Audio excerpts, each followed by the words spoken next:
గుజరాత్కు ధీటుగా ఏపీని పారిశ్రామికంగా అభివృద్ధి చేస్తాం. చంద్రబాబు హయాంలో రాష్ట్రాన్ని పారిశ్రామికంగా అభివృద్ధి చేసేందుకు కృషి చేస్తానని ఏపీ పరిశ్రమల మంత్రి టీజీ భరత్ అన్నారు.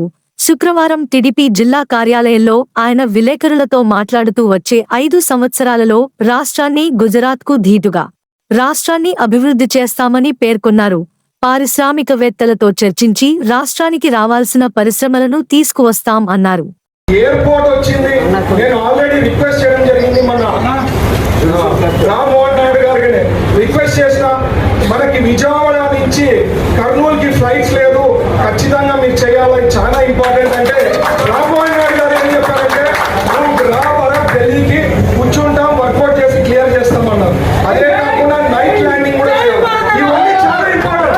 ప్రతిదీ చిన్నవి అనుకోవచ్చు కానీ ప్రతిదీ చాలా చాలా ఇంపార్టెంట్. ఇవన్నీ కూడా చేసుకుంటూ ఇక్కడ ఇండస్ట్రియల్ జోన్ డెవలప్ చేస్తూ, ఇదే కాకుండా ఫుడ్ ప్రాసెసింగ్ ఉంది. మీ అందరికి ఇండస్ట్రీస్ తో పాటు కామర్స్ తో పాటు ఫుడ్ ప్రాసెసింగ్ ఉంది. ఈ ఫుడ్ ప్రాసెసింగ్ అనేది కోస్టల్ లైన్ లో ఎన్నో, అంటే అక్వాకల్చర్ కానీ ఇట్లాంటివి అవి డెవలప్ అంటే అక్కడ కూడా చాలా ప్రాబ్లమ్స్ ఉంది. నాకు కూడా ఐడియా ఉంది, ఎందుకంటే అక్వాకల్చర్ కి మేము బ్లీచింగ్ పౌడర్ సప్లై చేస్తుంటాం. సో వాళ్ళకు కూడా ఇష్యూస్ ఎన్నో ఉన్నాయి. అవన్నీ సార్ట్అవుట్ చేస్తూ మంచి ఫుడ్ ప్రాసెసింగ్ యూనిట్స్ ఏ రకంగా చేస్తే బాగుంటుంది.